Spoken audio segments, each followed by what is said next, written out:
jërë ngeen jëf mbokk yi topp télé bu mag bii nga xamante ne bi mooy réew mi média ñi koy topp ci réew mi ak bitim réew tabarkàlla comme ni ma leen koy waxee chaque jour yenn saa ngi gis nit jaar fi daal di wax dara jàll waaye tey nag dafa am benn version bu am importance boo xam ne moo ñu indi tabarkàlla moo ñu indi woon bii passé ndax sëriñ bi jaar na fi wax ci làmb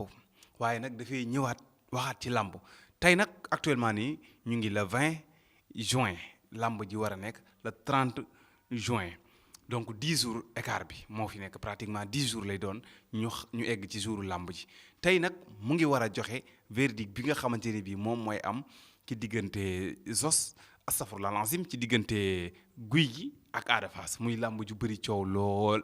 sëriñ su bëri nag ma lay yëgal ne wax nañ ci làmb tax ñu weddi leen yow it wax nga ci làmb nit ñi gën laa jàpp cette fois-ci ñu ngi ci beneen làmb waaye yow yëpp benn bis bi la muy diggante Gouye Gui ak Ada Fass sëñ Cheikhouna ginnaaw bu ñu la nuyoo noo gisee làmb jooju d'abord. sëñ Pape ginnaaw bu ma la fayee maa ngi lay nuyuwaat bu baax di nuyu mboolem waa réew mi ñëpp di wax ne nag làmb moom ni ma daan wax toujours rek daanaa ci moytu yu bari ndax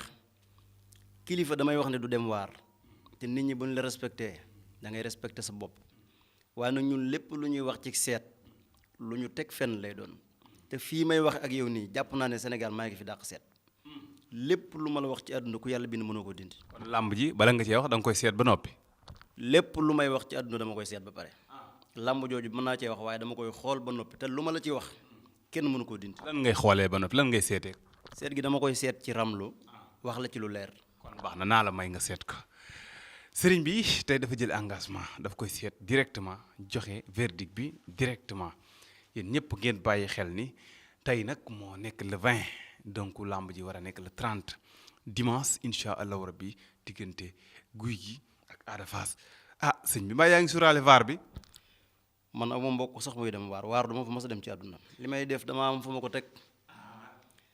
lépp lu nit di wax di ci dem waar bi mu koy wax doo ko teg ci bakkanam te lii may def nii dafa am fu ma ko teg fu wér laa ko teg. baax na naa ko bàyyi mu xool ko tubarkalla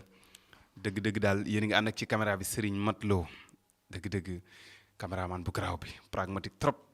sëñ bi pare na man nag yaa ngi ñu nëbbu seet gi de wala da ngaa xam lu ñu xamut. Ada Fass ndam li da koy yóbbu. Ada Fass mooy daan Gouye Gui. du ko daan ndànk sax daan gu wér lay daan Gouye Gui. Ada Fass kon nee nañu ni Serigne Cheikhouna Ndiaye samp soxna jaar nee na Ada Fass mooy daan Gouye Gui. Gouye Gui na dem defaru jiwaat daa nekk ci ay jafe-jafe